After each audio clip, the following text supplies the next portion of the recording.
Orang tua takut, mendisiplinkan anaknya juga takut. Takut nanti dia jauh dari saya. Di dalam bubble algoritma mereka masing-masing kan. Jadi apa yang saya konsumsi, informasi juga hiburan itu berbeda dengan kawan saya. Sekarang karena tidak ada sesuatu yang di-share bersama, jadi ada pemahaman yang berbeda satu sama lain. Makanya sering selisih. Bangun tidur langsung scrolling kan. Seharian bisa berapa jam dia scrolling aja. Hanya mencari informasi eksternal. Jadi kalau ditanya, kamu mau apa? Kamu mau jadi apa? Nggak tahu. Jadi ini berdampak ke seluruh lini kehidupan. Pekerjaannya begini, nggak nyambung, nggak suka. Jadi 3 bulan dia keluar. Saya rasa Menteri Pendidikan harus berasal dari dunia sains berarti.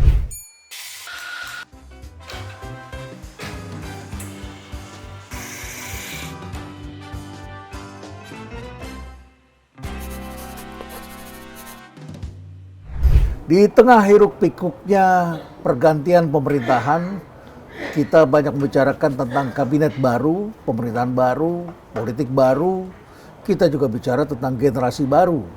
Dan kemudian kita juga menyaksikan kemunduran kelas menengah.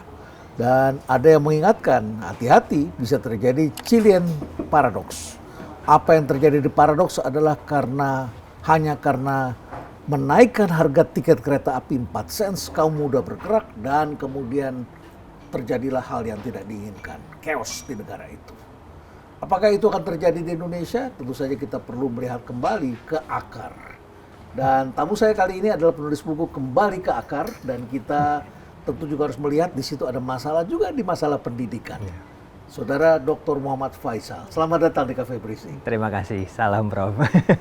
Ini luar biasa nih, anak muda dari psikologi UI, bicara tentang generasi dan munculnya generasi baru, dan kemudian Anda juga dikenal sebagai ahli psikologi politik. Betul ya? Betul. Buku Kembali ke Akar. Sebetulnya akar kita apa itu? Jadi buku Generasi Kembali ke Akar itu saya tulis hasil dari perjalanan riset, Prof. Ya, jadi saya sudah meneliti dunia anak muda Indonesia dari sejak 2009, sekitar 15 tahun. Jadi saya tulis ketika sudah masuk 1 dekade, saya coba rumuskan. Dan saya temukan sebetulnya dalam kehidupan anak muda kita masih banyak akar karakter, atau kalau dalam kajian generasi, archetype yang khas dari anak muda kita. Kalau archetype itu semacam laju nilai bawah sadar dari generasi mudanya. Kolektivitas, gotong royong, gitu. Lalu juga ada perasaan sentimental, kecintaan terhadap bumi di mana mereka tumbuh besar. Itu archetype-nya. Itu archetype yang saya temukan. Dan itu berakar dari sejumlah tokoh-tokoh kita yang sudah bisa melihat jauh sebelum apa yang terjadi di masa depan. Betul sekali. Jadi kalau berkaca ke tokoh-tokoh revolusi, kan mereka kaum yang terdidik, intelektual, cendekia. Di antaranya Ki Hajar Dewantara yang juga menangkap ada kolektivitas dan semangat seperti itu. Ki Hajar Dewantara, ini menarik ya. Kalau kita bicara Ki Hajar Dewantara, kita taunya taman siswa, gitu. Taman siswa, betul. Taman siswa, dan dialah yang pertama kali menyebut taman, ya, tempat belajar, dan kemudian kita menyebutnya tempat belajar di anak-anak itu namanya taman kanak-kanak, tempat bermain, dan kemudian kita menyaksikan betapa nilai-nilai itu dibangun selama sekolah. Apa yang terjadi sekarang ketika kita melihat dunia digital berpengaruh pada kehidupan anak-anak sekarang? Ya, sekarang fenomena yang sangat menarik. Ada banyak sekali nilai-nilai baru yang dikonsumsi oleh generasi muda hanya lewat gawai yang mereka pakai. Dan itu merubah paradigma mereka, point of view mereka tentang dunia, tentang kerja, tentang nilai, tentang persahabatan, gitu. Yang saya rasa kalau kita mengkaji lagi nilai-nilai dari dan juga ajaran dari taman siswa, sebetulnya relevan lagi untuk menjadi semacam coping strategi ya dari generasi muda Indonesia dalam memfilter atau paling tidak mengolah nilai-nilai baru yang mereka dapat dari media sosial untuk nanti menemukan jati diri mereka sebagai anak muda Indonesia yang archetype-nya harusnya khas tadi. Dan Ki Hajar Dewantara sudah merumuskan pada waktu di usia muda, dia melihat tentang pendidikan, dan kemudian ternyata itu malah relevan sekali pada hari ini. Betul. Coba kita ulas ya, apa yang diajarkan oleh Ki Hajar Dewantara sebetulnya? Anak muda kan udah nggak kenal lagi nih Ki Hajar Dewantara. Apa nilai-nilai yang diajarkan oleh Ki Hajar Dewantara? Saya rasa di antara nilai-nilainya yang terutama ada menjadi filosofi dari taman siswa, kan taman siswa itu kita bisa lihat sebagai bentuk resistensi kultural. Karena pada waktu itu kolonial berusaha juga menanamkan pemikiran-pemikiran dan menempatkan generasi muda masyarakat Indonesia hanya sebagai kira-kira sekrup dalam sebuah mesin industri yang besar. Terima aja lah gitu Iya. ya. Jangan bergerak, jangan jadi pemimpin gitu Betul. ya. Kurang lebih pada saat itu ingin dikendalikan. Betul. Ya, jadi bangsa kuli begitu Bangsa ya. kuli, Kita iya. diperlakukan begitu dulu ya. Betul. Tapi muncul intelektual muda seperti Ki Hajar Dewantara dan tentu juga Bung Karno dan sebagainya, Betul. tetapi juga mereka membawa nilai-nilai. Oke, jadi ketika Belanda mencoba menanamkan nilai-nilai sendiri, terus kemudian muncul orang-orang seperti Ki Hajar Dewantara yang mengajarkan apa itu? Satu, mengajarkan bahwa masyarakat Indonesia adalah masyarakat yang guyup, kolektif. Kolektif. Dan itu adalah kekuatan kita. Hmm. Nah, pada saat itu nilai yang berusaha ditanamkan adalah individualisme. Individualisme. Oke. Sendiri-sendiri aja. Ya. Jadi tidak memikirkan lagi masyarakat di sekitarnya, lalu juga tidak punya lagi relasi kedekatan dengan alam dan juga bumi di mana mereka tumbuh besar. Jadi perlawanan nilai tadi, kolektivitas, lalu kedekatan dengan kebudayaan, Ya. dan kebebasan berpikir. Itu yang menjadi nilai utama di Taman Siswa, tentunya juga didukung dengan nilai-nilai keteladanan gitu. Dan juga memahami penghormatan terhadap generasi leluhur dan juga orang tua. Dan itu saya rasa relevan sekali sekarang, Prof. Saya coba memahami gitu ya. Kalau dulu kan orang tinggal di desa, guyup, Ya, mainnya rame-rame. Permainan kita tuh kalau dulu apa ya, main benteng ya. betul, Main bentengan, gobrak sodor, terus engklek gitu ya. betul. Nah, mainan bener-bener di lapangan. Terus Iya. kemudian kita main sepak bola, kita main badminton, ada orang lain yang memberi komentar, yang nonton, antar kampung gitu terjadi seperti itu kan. Kemudian ada pencak silat, Betul. ada tanjidor kalau di Jakarta, Iya. di Jawa itu ada wayangan, wayang kulit dan sebagainya. Tontonan kebersamaan. gitu ya. Kebersamaan. Sedangkan dari desa kemudian masuk ke perumahan komplek, Betul, sendiri-sendiri rumahnya. betul. Ya, kalau sekarang lebih sendiri lagi. Lebih sendiri lagi, iya. Di dalam Ya. bubble algoritma mereka masing-masing kan. Bubble algoritma. Iya, Ya, jadi apa yang saya konsumsi, informasi juga hiburan itu berbeda dengan kawan saya. Ya, Bedanya kalau dulu kan kita masih punya hal-hal tadi seperti permainan rakyat. Bahkan di akhir tahun 90-an masih ada media-media anak muda yang itu jadi konsumsi bersama. Ada majalah Hai, ada majalah, ada tontonan yang hampir sama. anak-anak tuh ada majalah Bobo, Iya. ya, orang tuanya duduk bersama anak ngobrol berdua. Iya. Nah sekarang karena tidak ada sesuatu yang di-share bersama, Ya. jadi ada pemahaman yang berbeda satu sama lain. Makanya sering selisih. Lalu juga ada perasaan, sekarang kan permasalahan mental health, ada perasaan kesepian. Ya. Jadi kalau dalam kajian psikologi eksistensialis itu disebut sebagai epistemological loneliness. Ya. Karena ngerasa bahwa kok sudut pandang saya nggak sama orang lain gitu. Ya. Jadi ini jadi satu masalah besar yang muncul bersama. Loneliness, merasa kesepian, karena Kesepian. tidak sama pandangannya. Betul, bukan karena nggak punya teman, karena di sosial media temannya banyak, Banyak sekali. sekali. Di kamar dia sendirian, tapi dia menjelajahi, dia merasa banyak Betul. sekali kawannya, tapi dia merasa loneliness. Tetap sepi gitu.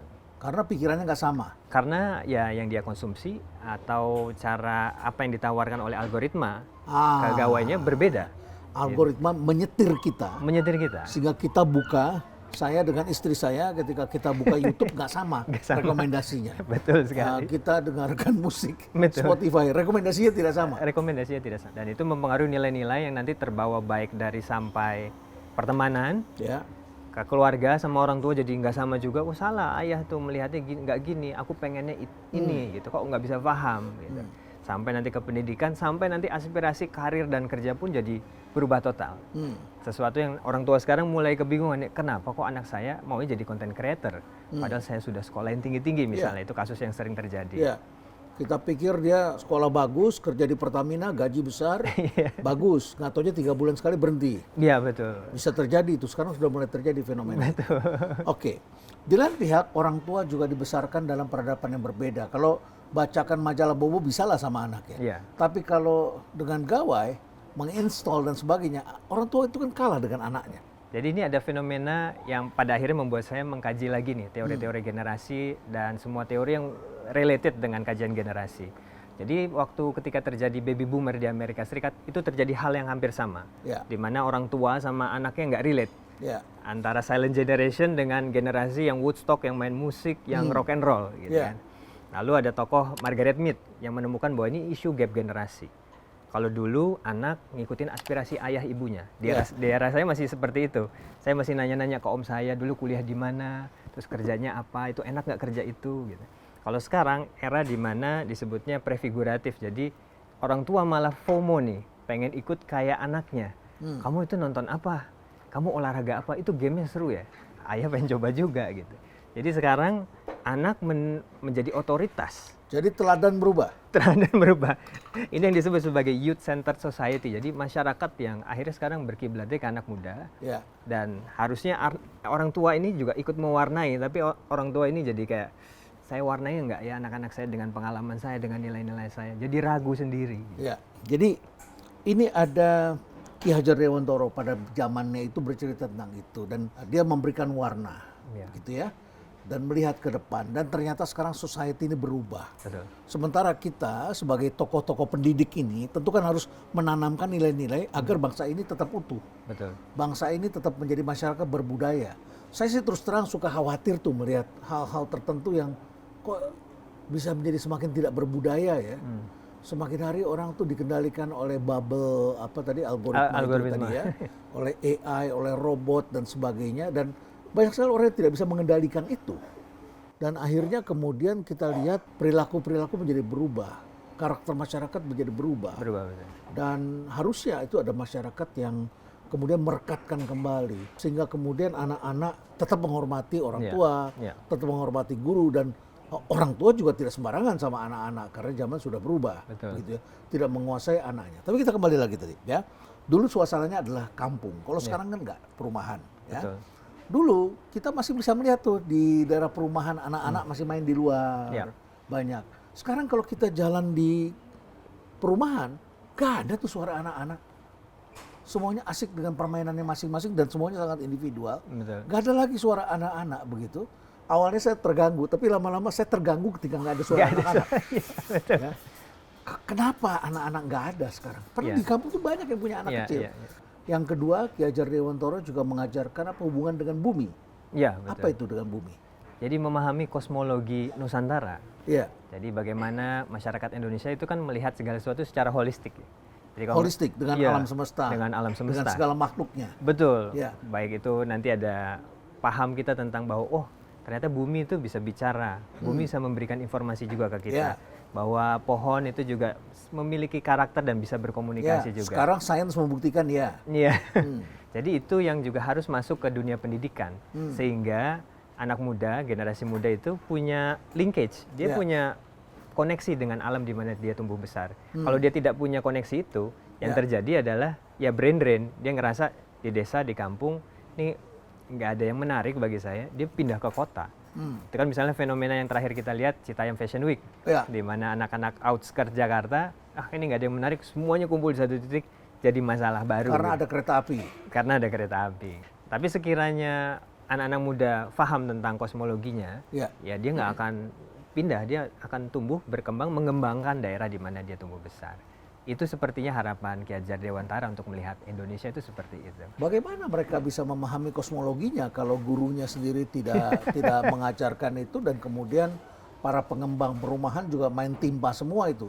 Rawa-rawa diuruk, dibikin menjadi pemukiman, tempat bermain mereka hilang, ya menjadi serba padat, di rumahnya panas, kamarnya kecil, tempat ngumpul tidak ada. Community center. Sampai kapan ini semua bisa terjadi? Karena sebagian anak-anak merasa tidak efisien. Di sini ada gedung Batak. Upacara Batak itu, pernikahan adat Batak itu terjadi di sini. Tapi saya ngomong sama anak-anak muda, gimana ya? Pak, harus dibikin lebih simpel, kelamaan. Saya pengen yang lebih simpel. Terus anak-anak mudanya keluar. Yang di dalam ruangan orang-orang tua, anak mudanya pada keluar, tidak ikut dan sebagainya. Gimana kita menjembatani ini? Saya rasa ini permasalahan top down sih, Prof. Ya. Jadi kan Ki Hajar juga mengatakan kan bahwa teladan itu menjadi unsur yang sangat penting. Ya. Jadi kalau misalnya pemimpinnya hanya melihat bahwa nilai-nilai tadi skill, terus kemampuan adaptasi terhadap teknologi, digitalisasi, revolusi industri digital dan sebagainya itu menjadi prioritas utama yang kita hadapi sekarang, ya permasalahan seperti tadi itu. Padahal kan sebetulnya kalau kita berkaca ke dulu visi dari para founding fathers kan, ujungnya Indonesia itu adalah Indonesia bahagia, Prof. Ya. Yang itu ada di stanza 3 Indonesia Raya kan. Ya. Sedangkan Indonesia bahagia. Ya. Indonesia bahagia. Sedangkan bahagia itu kan subjektif, Prof. Hmm. Kita bahagianya Indonesia itu tidak harus sama bahagia Singapura kan. Ya. Tidak harus sama dengan bahagianya China gitu. Hmm. Kita punya bahagia sendiri. Nah, Kalau orang Indonesia kalau ketemu orang selalu nanyanya mau nah, kemana? mau kemana? Seneng Mau gitu. kemana? Iya, mau- Senang tahu tentang orang mau pergi kemana. Walaupun cuma dijawab ke sana, Iya. udah cukup sebetulnya. Tapi kepeduliannya ada sebetulnya. Betul. Tapi bagi anak-anak yang berpendidikan di Barat, barangkali pikir, lo mau tahu aja urusan gua. Kan seperti itu bisa Betul, terjadi ya. iya. Bisa terjadi. Tapi artinya ada social engage ini terjadi Betul. sebetulnya dan itulah kehidupan begitu. Jadi Ki Hajar Dewantara mengajarkan bagaimana agar kita bisa belajar juga dari alam ini Betul. sehingga menyatu dengan alam. Betul. Oke, itu yang kedua. Yang ketiga apa? Yang ketiga ya tadi bahwa kebahagiaan di orang Indonesia kolektif tadi kan Prof Kolektif. bilang. Jadi kalau misalnya saya kuliah tinggi sukses, secara pribadi saya nggak akan bahagia kalau keluarga saya juga nggak ikut bahagia kan. Itu khas banget Indonesia, keluargaan, Tidak kolektivitas. meninggalkan keluarga. Iya. Dan fenomena itu kita lihat betul ketika kemarin pandemi Covid, inisiatif warga itu Ya. tanpa ada campur tangan institusi pemerintah gitu. Ya. Dengan sendirinya tuh tempat Ya. cuci tangan, saling membantu. Harusnya bagian dari pendidikan kita yang sekarang bukan hanya memprioritaskan tadi skill-skill digital, Ya. tapi juga kolektivitas itu karakternya harus tetap ada, values-nya ada. Ya. Gitu. Saya jadi ingat itu kalau Idul Adha, ya Lebaran Haji itu kita rame-rame menyediakan kurban, Iya. ya yang lebih mampu menyediakan sapi, Iya. ada yang kambing berapa ekor begitu masyarakat ini. Kemudian setelah itu yang paling seru itu sorenya semuanya nganterin, Betul. nganterin ke rumah-rumah atau ada keluarga yang mengambil ya. Dan kemudian akhirnya terbagi rata walaupun Iya. awalnya tujuannya adalah membagi untuk kaum duafa, Betul. tapi semua masyarakat bisa terbagi dan kemudian terjadi perilaku kolektif itu kelihatan masih ada sebetulnya Masih hal ada seperti sebetulnya. itu ya, perilaku kolektif. Dan sekarang di negara-negara maju ditemukan pula orang yang umurnya panjang adalah perilaku kolektif. Betul. Betul ya? Betul Orang sekali. Italia yang di daerah sisi Mediterranean itu Ya, Sisilia. ya Sisilia itu kan kolektif. Kolektif, ya. Kerjanya kalau kita lihat ke Little Italy di Iya. dekat mana itu Pennsylvania itu ya atau dekat Washington itu saya suka lihat orang-orang keturunan Italia itu datang berkunjung ke rumah tetangganya ngobrol di pinggir jalan. Nah ini pasti orang Italia ini. Betul. Ya. Terus kemudian datang dia numpang masak. Jadi dapurnya rata-rata bagus karena mereka masak di situ kan. Masak ngobrol. Jadi orang tua akhirnya panjang umur karena tadi merasa dihargai, merasa punya teman kolektif seperti itu. Dan ini adalah nilai itu tadi kolektif kebahagiaan itu. Betul. Oke, yang ketiga ada lagi yang lain? Yang ketiga adalah perekat kolektivitas itu, kebudayaan. Prof. Kebudayaan. Iya. Karena itu yang merekatkan kolektivitas tadi. Seperti apa kebudayaan itu yang dimaksud oleh Kiai? Ya baik itu tradisi maupun nilai-nilai ya kayak gotong royong itu kan part of kebudayaan kita. Itu yang harusnya dijadikan aset dan negara sebagai instrumen terbesar itu membuat itu sebagai kekuatan pendidikan, kekuatan kehidupan masyarakat, juga nilai-nilai keluarga kita. Ya. Gitu. Apa ada lagi selain ini? Keteladanan satu lagi ya. Berarti pemimpin yang bukan hanya kok sekarang kan flexing, Prof. Ya. Kepemilikan. Iya. Jadi yang ditawarkan adalah tiru saya. Saya sukses karena saya memiliki ini dan ini. Ya. Kalau dulu kan tiru saya karena saya punya visi ide yang besar, imajinasi yang kaya. Ya. Jadi keteladanan itu juga perlu ada. Jadi bukan hanya materi kepemilikan tapi juga ide-ide dan gagasan. Ada satu contoh menarik, Prof. Misalnya di Cina tuh. Ya. Sejak 2015 itu ada saya dapatkan beberapa referensi, mereka membangun ratusan museum untuk mengatasi generasi, kalau dalam kajiannya Marie Bergstorm itu disebut sebagai jelly generation. Di China juga ada masalah generasi juga. Ya, jelly generation. Generasi yang nggak relate dengan era pembangunan ekonomi Cina yang lama gitu. Ya. Jadi agar mereka relate, diajarkan lagi tentang sejarah perjuangan bangsa Cina. Ya. Jadi Cina melihat bahwa ke depan yang nanti akan jadi bangsa besar adalah yang punya kemampuan untuk kembali ke akarnya, ke nilai-nilainya, ke identitasnya. Dan saya rasa harusnya kan katanya Indonesia nanti akan jadi top 3 ekonomi di dunia tuh. Tapi kalau nanti galau semua kan repot, Prof. Sangat merepotkan. Nanti kita bicara lebih jauh. Di sini kopinya enak, Faisal. Ya. Ya, kita ngopi dulu ya. Di kedai kopi ini harus ngopi kita. Ya. Sorry Bapak, Bapak Faisal mau minum kopi? Boleh, saya kopi. Kopi inspirasi. Ya, berarti. saya nemani. Ya. Oke. Baik. Tadi kita bicara tentang Cina. Cina itu mengajarkan kembali sejarah. Ya. Relevansinya apa ya menghadapi situasi yang baru ini? Mereka juga khawatir dengan perkembangan gawai ini? Kalau yang saya lihat, ini ada sekarang tengah terjadi perang kebudayaan, kultur Perang populer. kebudayaan, Ya, kultur populer. populer. Ya? Sekarang ada Hallyu, K-pop, Ya. ada Wibu, Otaku, Jepang gitu. Ya. Yang itu bukan hanya masuk melalui karya inovasi, Ya. tapi juga ada foot in the door-nya berupa teknologi. Ya. Jauh hari sebelum ada anime kartun Jepang itu masuk ke Indonesia, ke negara lain, mereka bikin Sony dulu. Jadi Sony mendarat dulu, teknologinya dipakai karaoke dan sebagainya, televisi, baru habis itu kita makan sushi, kita nonton Ya. anime, baca manga. Ya. Hal yang sama berlaku dengan K-pop. Sebelum Wah, K-popnya itu masuk, dahsyat sekali. Samsung sudah masuk duluan, Ya. gitu kan.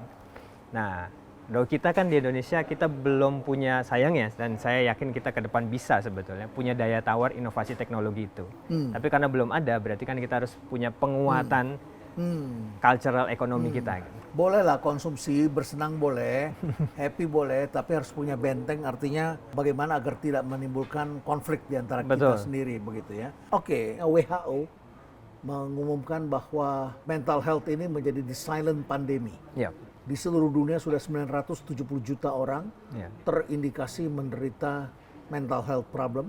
ya, Oleh karena itu maka WHO menyarankan bangsa-bangsa mulai menyediakan infrastruktur untuk menangani mental health. betul. Beberapa hari ini kita sudah melihat banyak mahasiswa yang satu persatu Ya, mengakhiri hidupnya ya dengan cara yang mengejutkan, bahkan orang tuanya adalah keluarga merasa bahagia dan sampai kemudian orang tuanya memberikan saran ya, agar lebih banyak berbicara pada anak, lebih banyak berbicara Ya, pada anak ya, dan menyarankan anak-anak kalau punya masalah jangan diam saja, jangan bertanya pada gawai, jangan bertanya kepada orang lain, tapi Ya. ngobrol lah bersama dengan keluarga begitu Betul. ya. Saya orang tuanya sangat terkejut karena mereka keluarga baik-baik begitu. ya, Oke, kita lihat mental health. Nah sekarang terjadi dan bentengnya tidak ada, seakan-akan tidak ada begitu ya. Di pendidikan tidak ada. Kita bicara dulu mental health lah, generasi baru, dan tadi di pembukaan saya menyebut Chilean Paradox. ya, Ya, paradoks Chili yang sekarang sudah menyebar dari Chili kemudian juga terjadi ke Bangladesh. Anda tadi pernah mengatakan pada saya kalau ini kita tidak tangani dengan baik, Ya. ini bisa berimbas ke Bangladesh. Iya, betul. Seperti Bangladesh. Seperti Bangladesh. Iya. begitu. Apa maksudnya?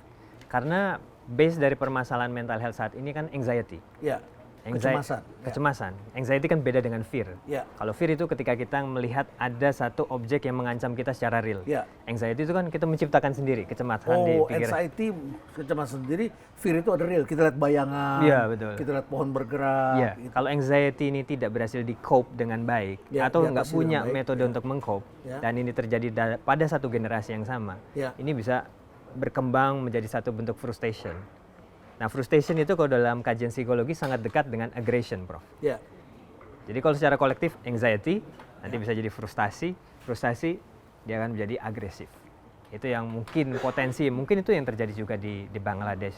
agresif pada orang lain. Pada orang lain, pada lingkungan, apatis, nggak mau marah. Apa yang membuat mereka mengalami anxious begitu? Sebetulnya tadi kembali lagi ke permasalahan dia tidak bisa memahami dirinya Ya, karena bangun tidur langsung scrolling kan ya. ya, Seharian bisa berapa jam dia scrolling aja, hanya mencari informasi eksternal. ya, Jadi kalau ditanya di ruang kelas pun sekarang pun saya juga sama, kamu mau apa?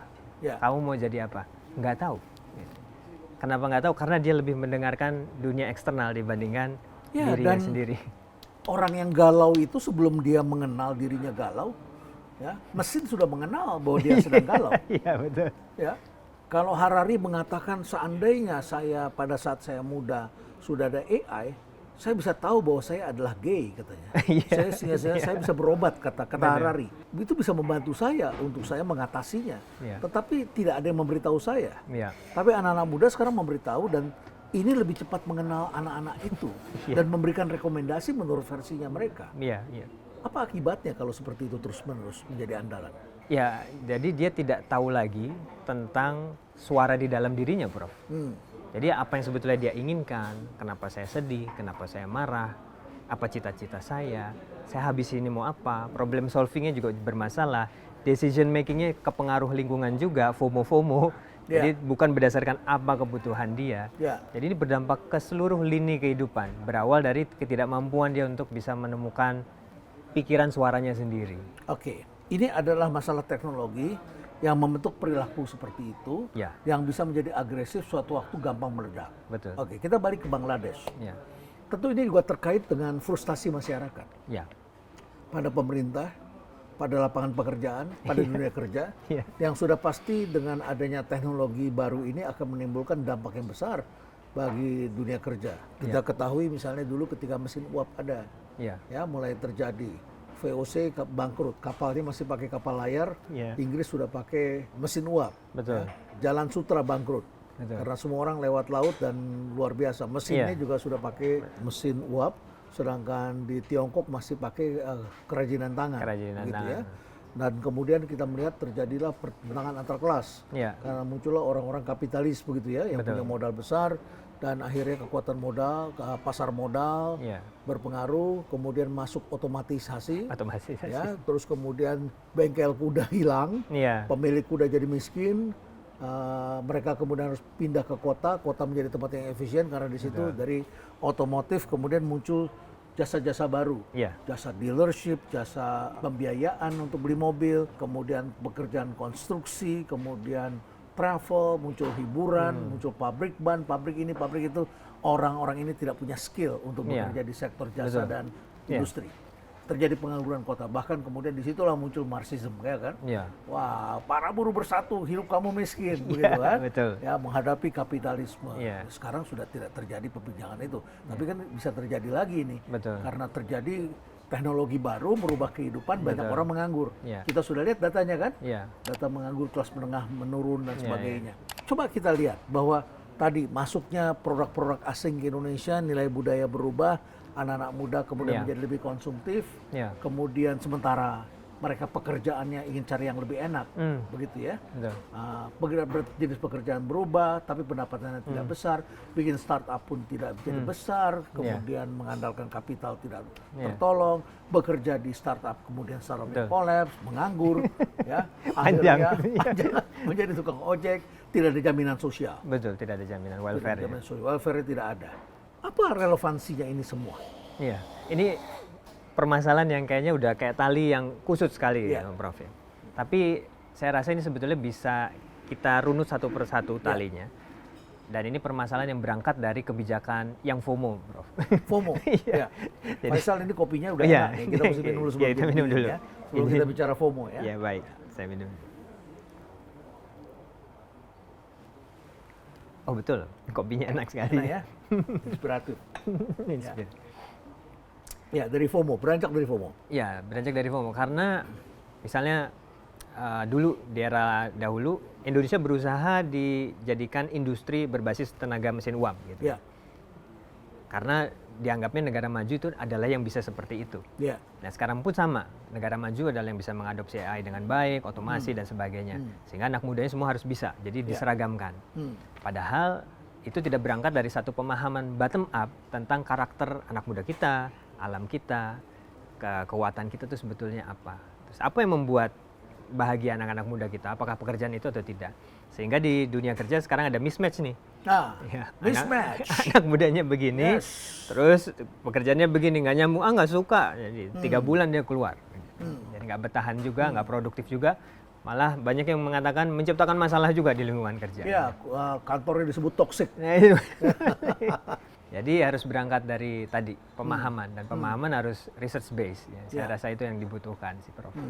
Oke, baik. Kita lihat Bangladesh. Pekerjaan mismatch, anak-anak muda juga begitu ya? Mengalami mismatch, tidak bisa bekerja, terus pemerintahnya asik dengan pikirannya sendiri. Marah dong. Marah? Iya, mana saya nggak punya pekerjaan, kan saya nggak dikasih pekerjaan gitu. Lalu kok pengangguran lama-lama diskusi kemarahannya tersebar, karena emosi itu kan sifatnya menular, ada emotional contagion gitu.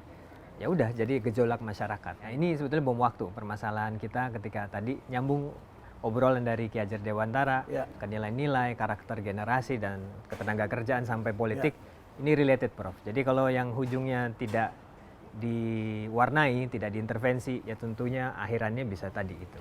Saya lihat data tenaga kerja kita, itu 40% pendidikannya SD. SMP 18%, SLTA 19%, lalu kemudian yang sarjana 9,2%. Padahal Indonesia adalah negara dengan jumlah universitas terbanyak kedua di dunia. Pertanyaannya, apa yang harus dilakukan oleh Menteri Pendidikan ke depan? saya rasa Menteri Pendidikan harus berasal dari dunia sains berarti kan. Karena dia harus bisa membangkitkan kecintaan terhadap sains kembali. Yang sekarang itu jadi krisis. Dan Prabowo menginginkan STEM. Ya, Science, Technology, betul. Engineering, Matematika. Ya, harus berasal dari sains.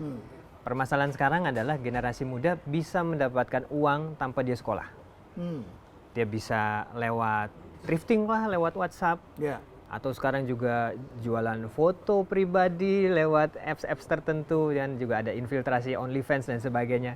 Ya. Ada judul juga. Ya. Dia bermain itu dapat pemasukan banyak. Jadi dilihat pendidikan tidak linear dengan kesejahteraan. Tapi kan harusnya tawaran dari sains itu lebih dari itu. Tawaran sains kan adalah bagaimana kita bisa memahami dunia, gitu, mengembangkan peradaban dan sebagainya. Melakukan inovasi. Gitu. Melakukan temuan, Betul. menjadikan bangsa ini lebih hebat. Betul sekali.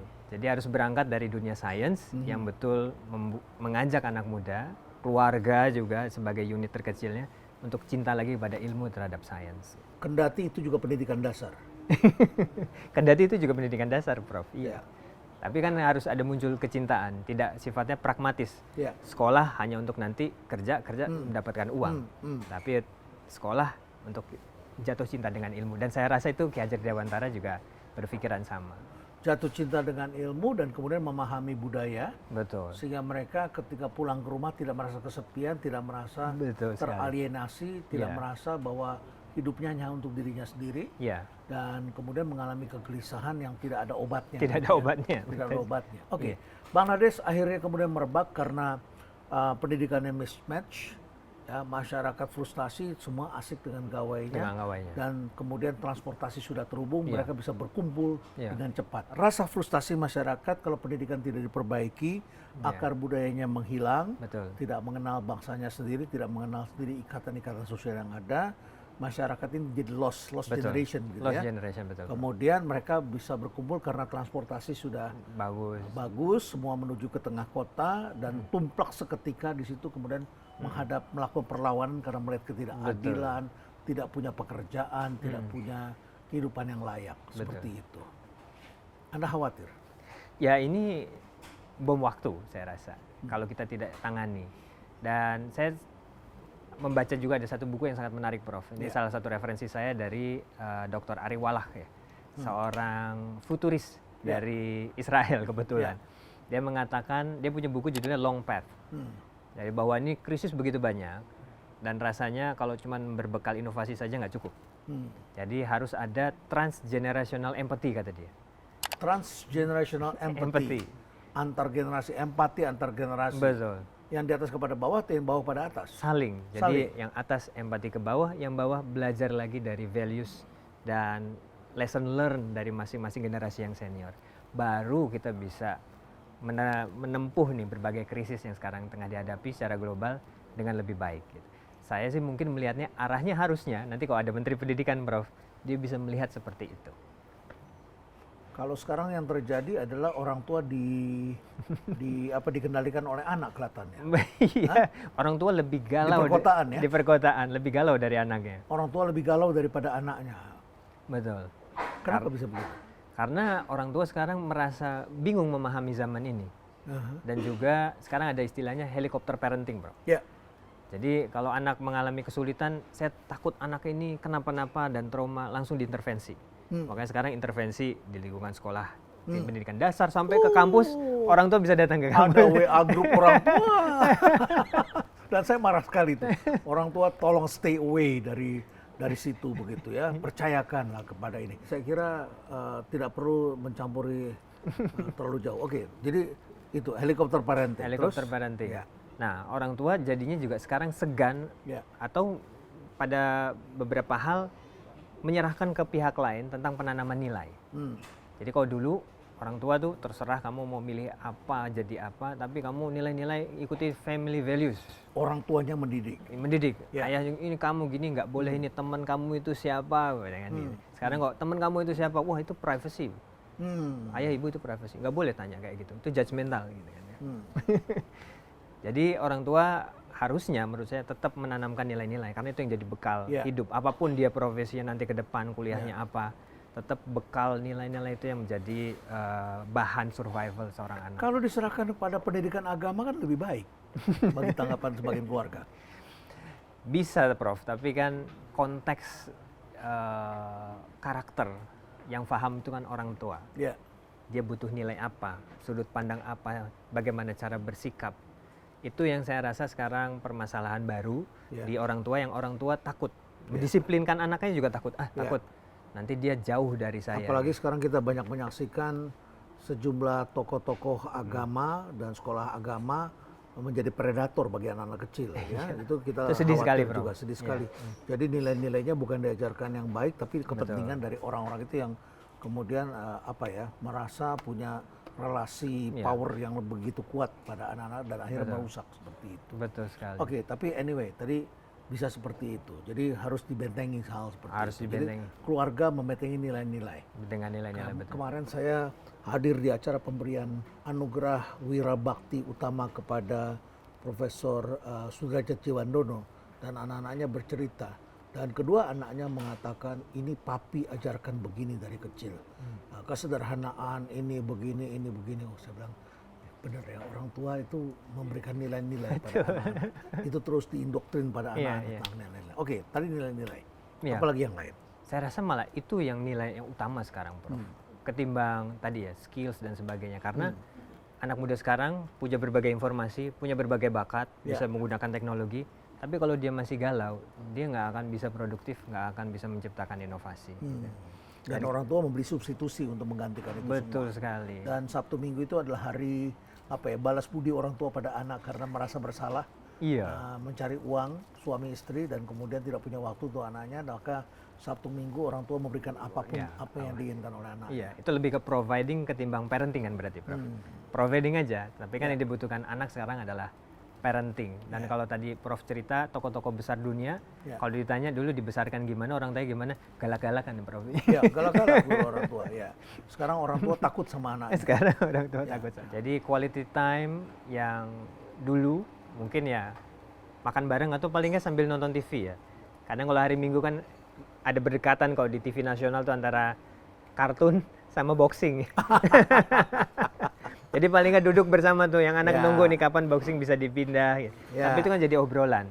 Jadi obrolan. Jadi obrolan. Makan bersama juga di situ. Makan bersama juga. Karena dulu kan satu rumah, satu keluarga makanannya sama. Betul. Kalau sekarang pesan, 4 orang anaknya pesan beda-beda. Beda, iya. Dan masing-masing orang tuanya main, ini main. Jadi nggak duduk bersama tapi tidak saling terkoneksi berbincang bersama. Kita bisa menjadi makhluk yang berbeda ya. Bisa jadi makhluk berbeda. Baik, Pak Faisal, terima kasih banyak. Ini satu sharing yang luar biasa. Kita bicara tentang perubahan generasi, perubahan teknologi yang bisa berdampak pada Chilean Paradox. Bisa saja kelas menengah yang mengkerut ini, yang turun terus, bisa berdampak besar karena ternyata ini tidak berdiri sendiri. Ini bukan hanya masalah ekonomi, ini juga masalah pikiran, ini juga masalah mismatch lapangan pekerjaan, juga masalah psikologi. Banyak orang yang distress dan bisa menimbulkan efek yang menjadi lebih agresif. Ya. Pikirannya adalah bukan lagi fear, tetapi adalah anxiety, kecemasan karena dari pikiran semua bertanya pada internet dan kemudian akar sosialnya tidak ada. Orang tuanya juga tidak menyadari hal yang penting. Sedangkan Ki Hajar Dewantoro mengajarkan pada kita tentang pendidikan yang berbasiskan karakter. Bermain, tetapi saling mengenal, ada social engagement antara satu orang dengan yang lain, dan mengeksploitasi alam ini sehingga alam ini berbicara, kita bisa mendengarkan. Ya, jadi kalau burung terbang banyak sekali, kita mesti baca ini, apa ini artinya. Dan itulah cara berpikir sains sebetulnya. Betul. Curiosity. Ya. Terima kasih banyak, Faisal. Moga-moga kita memahami bahwa nilai-nilai yang dibangun oleh para pendiri bangsa ini masih tetap relevan pada hari ini, dan tugas kita lah membangun. Ya, jangan lihat yang di ujung-ujungnya, tapi lihat akarnya. Bahwa Ki Hajar Dewantoro adalah orang yang telah melihat jauh sebelum segala sesuatu terlihat, dan kita perlu membangun pendidikan dari akar yang benar. Bukan sekedar orang bisa dapat pekerjaan, bukan sekedar orang bisa bekerja dengan teknologi baru, tapi manusia bisa juga berbahagia. Saya kira ini adalah pesan penting agar kita bisa turut menjaga nilai-nilai dan kebahagiaan bisa dicapai hanya dengan cara yang demikian. Terima kasih, Faisal. Terima Mari kasih, kita Pak ngopi Prof. lagi. Iya nih, Prof. Enak Sukses sekali. selalu dan stay relevan.